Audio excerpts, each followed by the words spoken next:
Nous sommes des disques usés qui répétons sans cesse et nous appelons cette répétition le savoir.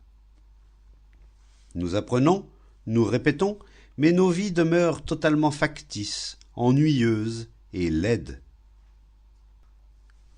Nous connaissons bien cette vacuité, cet extraordinaire sentiment de frustration. Pourquoi y a-t-il dans notre vie de tels abîmes de superficialité, un tel sentiment de négation? Dans toutes les directions, notre vie mène à l'exclusion. C'est un élan de la pensée et des sentiments menant au repli, et nous ne communions qu'occasionnellement avec autrui. D'où cet énorme problème. Et c'est parce que nous sommes vides que nous entreprenons de combler le vide par tous les moyens. La radio, le bruit, les bavardages, les commérages, la lecture, l'acquisition de connaissances, la respectabilité, l'argent, le prestige social, etc. Mais tout cela fait partie du processus d'isolement et ne fait donc que renforcer celui-ci. Ainsi, pour la plupart d'entre nous, la vie est un processus d'isolement et de refus, de résistance, de soumission à des schémas établis. Et la question est de savoir comment transcender cet état de fait. Comment faire pour transcender cette solitude, ce vide, cette insuffisance, cette indigence au fond de nous? Je crois que la plupart d'entre nous n'ont pas envie de le découvrir. Nous sommes le plus souvent satisfaits de ce que nous sommes. C'est trop fatigant d'aller à la découverte de l'inédit. Nous préférons donc rester tels que nous sommes. C'est bien là que réside la vraie difficulté. Nous avons de multiples dispositifs de sécurité. Nous nous sommes bâtis des remparts protecteurs qui nous satisfont. En de rares occasions, un murmure s'élève derrière les remparts où il se déclenche un tremblement de terre, une révolution, une émeute que nous étouffons très vite. La plupart d'entre nous n'ont donc pas véritablement envie de dépasser ce processus d'enfermement. Nous ne faisons que chercher des substituts. Nous voulons la même chose sous des formes différentes. Notre insatisfaction reste si superficielle. Nous voulons quelque chose de nouveau qui nous satisfasse, une nouvelle sécurité, un nouveau moyen de nous protéger. Ils sont très peu nombreux, ceux qui ont vraiment envie de briser le carcan et de voir ce qu'il y a au-delà de cette chose que nous appelons vacuité, solitude. Mais, à l'évidence, il en existe quelques-uns qui veulent aller au-delà. C'est donc avec cela qu'il nous faut aller de l'avant. En fait, pour transcender la solitude, la vacuité, il nous faut impérativement comprendre l'ensemble du processus de l'esprit. Qu'est-ce donc que cette chose que nous appelons la solitude, le vide? À quoi reconnaissons-nous cette vacuité, cette solitude? Quels sont les critères de mesure permettant de dire qu'elle est ceci ou cela? À quelle aune évaluer la solitude, la vacuité? Vous ne pouvez établir cette mesure que par rapport aux choses caduques, passées. Vous dites qu'il y a vide, vous nommez la chose, et vous croyez l'avoir comprise. Cette dénomination même n'est-elle pas un obstacle à sa compréhension? La plupart d'entre nous savent ce qu'est cette solitude que nous essayons de fuir. Nous sommes pour la plupart conscients de cette pauvreté, de cette carence intérieure. Il ne s'agit pas là d'une réaction que nous n'aurions pas menée à son terme, mais d'un fait, et ce n'est pas en lui donnant un nom que nous pouvons effacer ce fait. Il est là. Comment en connaissons-nous donc le contenu, la nature? Est-ce en la nommant qu'on comprend une chose? Est-ce en me nommant que vous me connaissez? Vous ne pouvez me connaître que lorsque vous m'observez, que vous communiez avec moi, mais en me donnant un nom, en me collant une étiquette, en disant que je suis ceci ou cela, on met évidemment fin à toute communion avec moi. De même, pour connaître la nature de cette chose que nous appelons la solitude, il faut communier avec elle. Et aucune communion n'est possible si l'on nomme cette chose. Pour comprendre une chose, il faut d'abord cesser de la nommer. Si vous voulez vraiment comprendre votre enfant, ce dont je doute, que faites-vous? Vous l'observez, vous le regardez jouer, vous êtes tout yeux, vous l'étudiez. En d'autres termes, vous aimez ce que vous voulez comprendre. Lorsque vous aimez quelque chose, une communion naturelle s'instaure avec elle, mais l'amour n'est pas un mot, un nom, une pensée. Vous ne pouvez pas aimer ce que vous appelez la solitude parce que vous n'en avez pas pleinement conscience. Vous l'abordez avec une peur qui ne concerne pas la solitude elle-même, mais quelque chose d'autre. Vous n'avez pas réfléchi à la solitude, parce que vous ne savez pas vraiment ce qu'elle est. Donc, cette chose que nous appelons le vide est un processus d'isolement, qui est le produit de nos relations au quotidien, car c'est au sein de la relation que nous cherchons consciemment ou inconsciemment l'exclusion. Vous voulez avoir la propriété exclusive de vos biens, de votre femme ou de votre mari, de vos enfants. Vous voulez nommer l'objet ou la personne comme étant vôtre, ce qui est évidemment signe d'acquisition exclusive.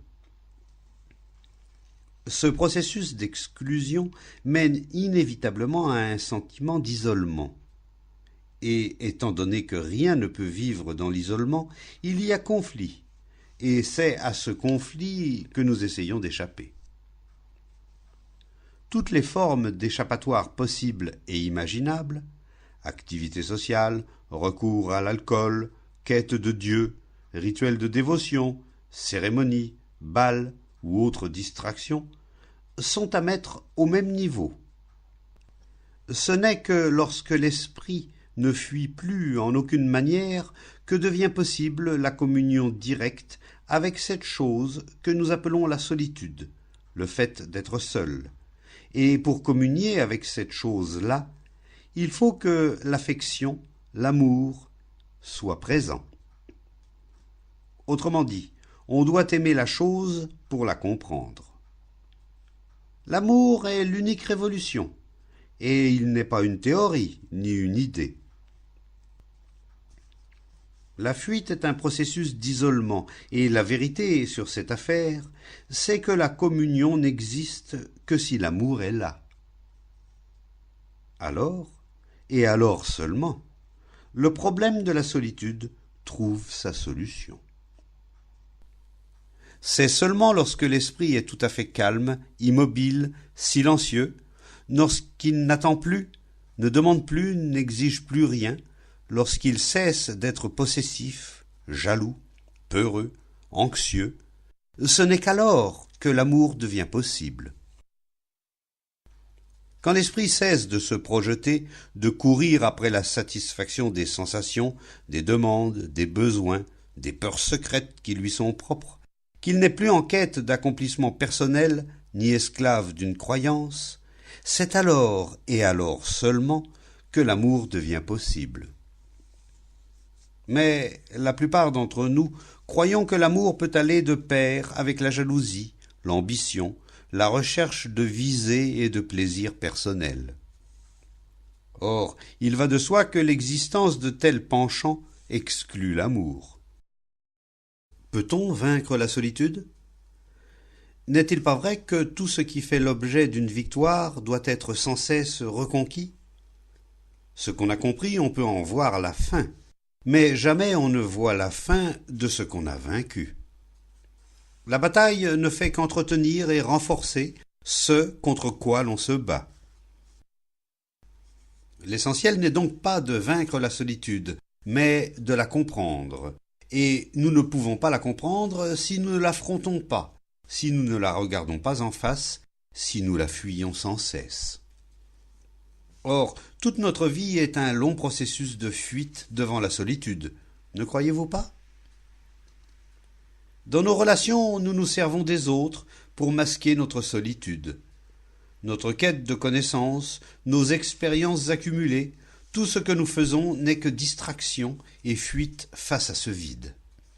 Or, il est évidemment indispensable que cessent ces distractions et ces échappatoires.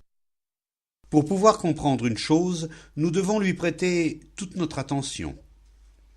Et comment pourrions-nous être pleinement attentifs à la solitude si nous en avons peur, si nous la fuyons sans cesse dans les distractions?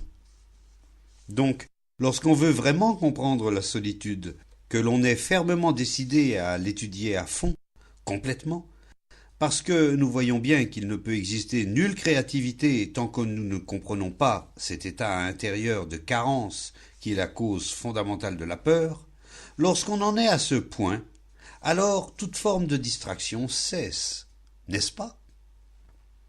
Nombreux sont ceux qui ironisent sur la solitude et qui disent « La solitude, c'est bon pour les bourgeois, voilà tout. » La solitude? Mais bon sang, trouvez-vous donc une occupation et puis oubliez-moi ça. Mais ce vide, nous n'arrivons ni à l'oublier, ni à l'écarter. Donc, si l'on veut véritablement comprendre cette chose fondamentale que l'on appelle la solitude, il faut que cesse toute fuite. Mais ce n'est pas en s'immergeant dans les soucis que l'on cesse de fuir, pas plus qu'en courant après un résultat ou en agissant sous l'impulsion du désir. Il faut bien voir que si l'on ne comprend pas la solitude, toute forme d'action n'est que pure distraction, fuite, processus de repli sur soi, et que cela ne fait que susciter un surcroît de conflits et de malheurs. Il est essentiel de voir ce fait, car ce n'est qu'alors que l'on peut faire face à la solitude. Si nous approfondissons encore la question, se pose alors le problème de savoir si ce que nous appelons la solitude est une réalité concrète ou bien un simple mot. La solitude est-elle un fait réel ou n'est-elle rien qu'un mot recouvrant une chose qui peut correspondre ou non à la conception que nous en avons?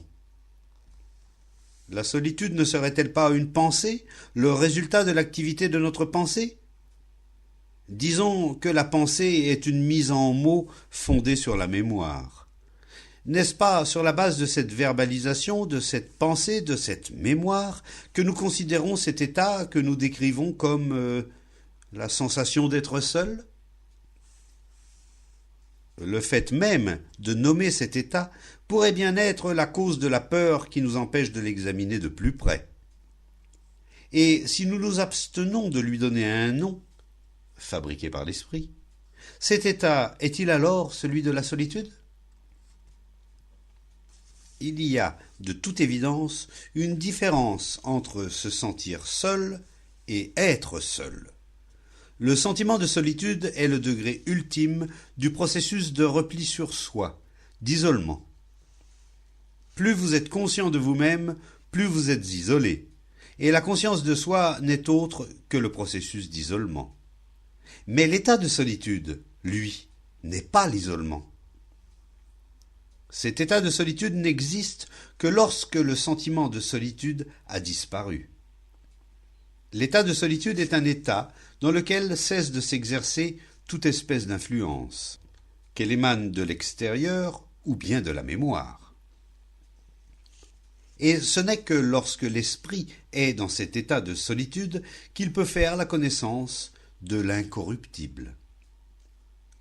Mais pour en arriver là, il nous faut comprendre le sentiment de solitude, ce processus d'isolement qui n'est autre que l'ego et son activité. Ainsi, la compréhension de l'ego marque le début de l'arrêt de notre isolement, donc l'arrêt de la solitude.